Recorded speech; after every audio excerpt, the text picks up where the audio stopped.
Top quality और consistent performance के लिए सिर्फ सिल्वर पंप नाम याद रखना।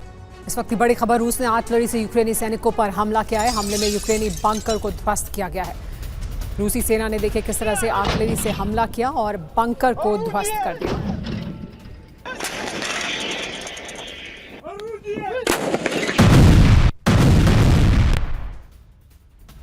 वॉरजोन में यूक्रेन ने बड़ा हमला किया है। ड्रोन से रूसी टॉस 1A टैंक पर हमला किया गया। एफपीवी और बम वर्षक ड्रोन से रूसी काफिले पर हमला किया गया है। इस हमले में रूसी टैंक तबाह हो गया है। एक और बड़ी खबर है कि रूस ने यूक्रेन पर विध्वंसक हमला किया। डोनेस्क पर फैब 3000 ग्लाइड बॉम्ब से हमला किया गया। इस हमले में यूक्रेनी सैन्य पोजीशन तबाह हो गई है। एक और बड़ी खबर है कि परमाणु हमले की तैयारी कर रहा है रूस। घातक न्यूक्लियर मिसाइल बना रहा है रूस। ऑटोमेटिक क्रूज मिसाइल भी बनाई जा रही है। रूस जल्द करेगा 9M370 वोरोवेस्निक मिसाइल का परीक्षण। 9M370 वोरोवेस्निक मिसाइल से रूस लाएगा तबाही और इसका जल्द ही वो परीक्षण करेगा। तो रूस विनाशक तैयारी कर रहा है। रूस की विनाशक तैयारी, फ्लाइंग चर्नोबिल से क्या होगी अब तबाही। सबसे घातक न्यूक्लियर मिसाइल बनाने में जुटा हुआ है रूस। क्रूज मिसाइल 9M370 वोरोवेस्निक का जल्द ही परीक्षण किया जाएगा। पुतिन ने वोरोवेस्निक मिसाइल को अजेय बताया है। इस मिसाइल से दुनिया के किसी भी कोने में हमला करने में वो सक्षम है। रूस इस मिसाइल से पलक झपकते ही तबाही ला सकता है। रूस के वोलोगदा 20 और चेबसारा में मिसाइल की तैनाती की गई है। 20,000 किलोमीटर तक हो सकती है इस मिसाइल की रेंज, ये जानकारी मिल रही है। फ्लाइंग चर्नोबिल नाम क्यों है इसका वो समझिए। वोरोवेस्निक मिसाइल कई बार टेस्ट में फेल हुआ। 2016 से 13 टेस्ट किए गए जिसमें वो फेल हुआ। 2019 में भी टेस्ट में फेल रही। टेस्ट फेल होने के बाद रेडिएशन लीक भी हुआ। रेडिएशन से 5 वैज्ञानिकों की मौत हुई। मौत के बाद उड़ता चर्नोबिल कहा गया था इसको, और अब इसे एक बार फिर टेस्ट करने वाले हैं पुतिन। लेकिन पुतिन और ट्रंप की मुलाकात को लेकर भी एक बड़ी जानकारी सामने आ रही है। अगले हफ्ते ट्रंप और पुतिन की मुलाकात संभव है।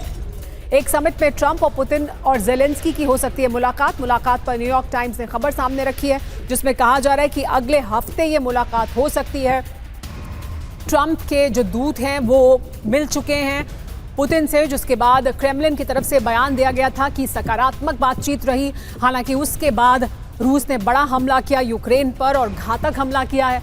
अब जानकारी ये आ रही है न्यूयॉर्क टाइम्स के हवाले से कि अगले हफ्ते मुलाकात हो सकती है जेलेंस्की, ट्रंप और पुतिन की। मुलाकात होगी, लेकिन क्या जंग खत्म होगी? अगले हफ्ते पुतिन से मिल सकते हैं राष्ट्रपति ट्रंप। एक समिट में पुतिन और ट्रंप की मुलाकात मुमकिन है। ट्रंप पुतिन के साथ जेलेंस्की भी मौजूद रह सकते हैं। यूरोपियन यूनियन के नेताओं के साथ बातचीत में ट्रंप ने चर्चा की है इसकी। British PM Keir Starmer, German chancellor Friedrich Merz, NATO प्रमुख मार्क रूटे के साथ कॉन्फ्रेंस कॉल पर इस मुद्दे पर बात की ट्रंप ने। बैठक के जल्द होने की संभावना है, ये कहा है व्हाइट हाउस ने। न्यूयॉर्क टाइम्स के हवाले से खबर सामने आई है।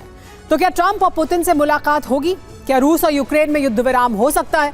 क्या पुतिन ट्रंप मिलकर कोई खुफिया करार करने जा रहे हैं जिसमें आंशिक युद्ध विराम लगाकर अपना अपना हित साधा जा सके?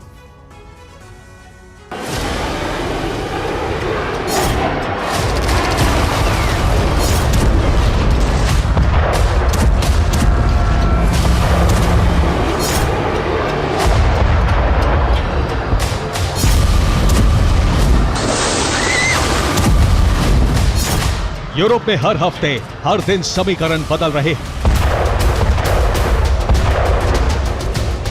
लेकिन ना तो यूक्रेन पर हमले रुक रहे हैं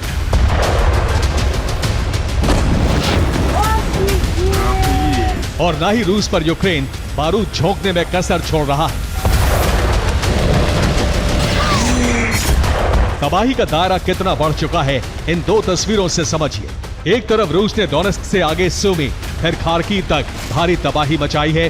दूसरी तरफ यूक्रेन ने रूस के बॉर्डर वाले शहरों से आगे भी हमले शुरू कर दिए हैं। खासतौर से क्रीमिया में भारी विध्वंस मचाया है।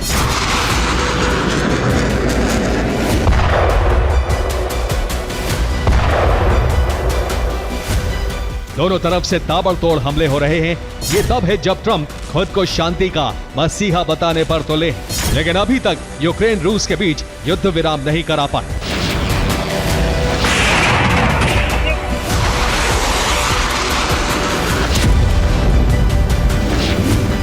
इस बीच ट्रम्प ने रूस को युद्ध रोकने की आखिरी वार्निंग दे डाली।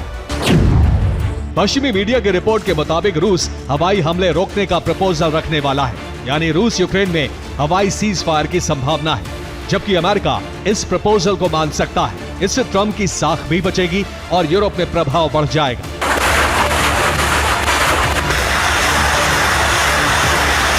लेकिन इस बीच जमीनी हमले नहीं रोके जाएंगे, लेकिन दोनों तरफ एयर स्ट्राइक पूरी तरह से और कुछ वक्त के लिए रोकी जा सकती है।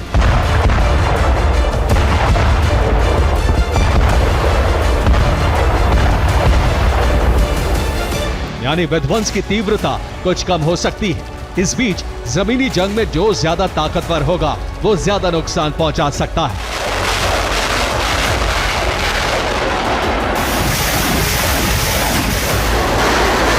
अब समझिए इस हवाई सीज फायर पर सहमति के आसार क्यों हैं? क्योंकि इसमें रूस और अमेरिका दोनों को ही फायदा नजर आ रहा है।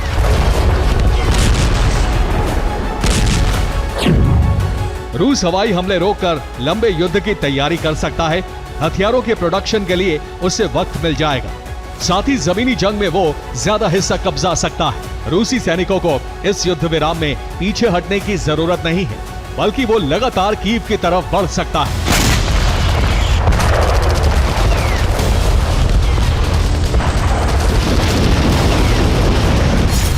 दूसरी तरफ अमेरिका के लिए भी हवाई युद्ध विराम में कोई नुकसान नहीं, बल्कि ट्रम्प के लिए संपूर्ण युद्ध विराम से ज्यादा फायदा हवाई सीज फायर है। ये युद्ध विराम एक ट्रायल की तरह होगा। अगर कामयाब हुआ तो संपूर्ण सीज फायर के लिए ट्रम्प रूस पर दबाव बना सकते हैं।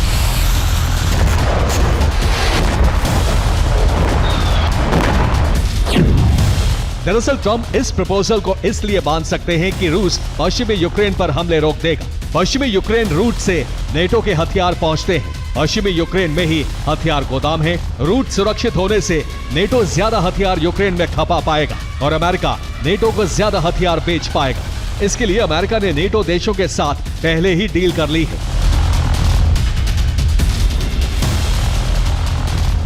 कुल मिलाकर ट्रम्प ने अपना कारोबारी दिमाग लगाया है, जिससे अब हथियार बेचकर अच्छा खासा मुनाफा हो सकता है।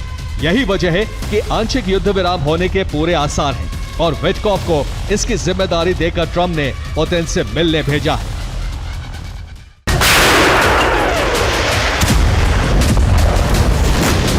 ट्रम्प यूक्रेन को दी सैन्य सहायता नेटो से वसूलना चाहते हैं, इसलिए आधे युद्ध विराम पर तैयार हो सकते हैं। क्योंकि नेटो के हथियार पहुंचते रहेंगे तो यूक्रेन युद्ध में बना रहेगा। इससे अमेरिका अपने हथियार बेचता रहेगा। नॉर्डिक देशों ने भी यूक्रेन को $486 मिलियन के हथियार सप्लाई पर मोहर लगाई है। ये हथियार अमेरिका से नॉर्डिक देशों को मिलेंगे और नॉर्डिक देश पोलैंड के रास्ते यूक्रेन भेजेंगे। सप्लाई रूट पर रूस युद्ध विराम के बाद हमले नहीं करेगा। आंशिक युद्ध विराम पर सहमति के बाद अब बाकी नेटो देश भी यूक्रेन को बारूद सप्लाई करेंगे। अमेरिका, ब्रिटेन, जर्मनी से सबसे ज्यादा हथियार पहुंचेंगे, जबकि इससे पहले फ्रांस, जर्मनी से भी हथियार पहले पोलैंड पहुंचाए जा रहे हैं। हथियार साउथ ईस्ट पोलैंड के रेजोव एयरपोर्ट पर उतारे जाएंगे। यूक्रेन बॉर्डर से रेजोव एयरपोर्ट की दूरी 90 किलोमीटर है। फिर E40 हाईवे के जरिए पश्चिमी यूक्रेन पहुंचाए जाएंगे। लवीव और तेर्नोपिल में नेटो सेंटर में हथियार गोदाम मौजूद है। पश्चिमी यूक्रेन के हथियार गोदाम से दक्षिणी और पूर्वी यूक्रेन तक सप्लाई किए जाते हैं। हथियार गोदाम की सुरक्षा के लिए यूक्रेन ने डिफेंस सिस्टम लगाए हैं। इसके अलावा अमेरिका अकेले यूक्रेन को $104 मिलियन के हॉवित्जर देने जा रहा है। ज़ेलेंस्की ने इस मदद का स्वागत किया है और रूस से टकराने के लिए नई रणनीति बनाने का ऐलान किया है।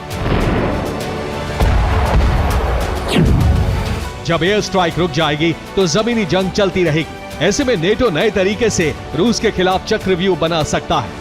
इसके लिए जर्मनी यूक्रेन को टॉरस मिसाइल भेजेगा, जबकि पोलैंड यूक्रेन में रूसी बॉर्डर पर सैनिक तैनात करेगा। फिनलैंड भी यूक्रेन में बंकर बनाने जा रहा है, जिससे लोगों की सुरक्षा की जा सके। जबकि चेक रिपब्लिक ने यूक्रेन को AI पावर्ड ड्रोन सप्लाई करने के लिए कहा है। बाल्टिक देश एस्टोनिया यूक्रेन फ्रंट लाइन पर सैनिक भेजेगा।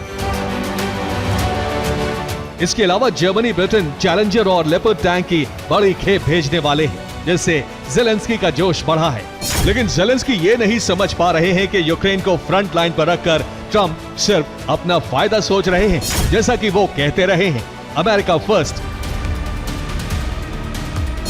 अब वो उसी नीति पर चलकर पुतिन से आंशिक युद्ध विराम पर डील कर सकते हैं, जबकि इस डील से यूक्रेन बड़े संकट में फंसने वाला है।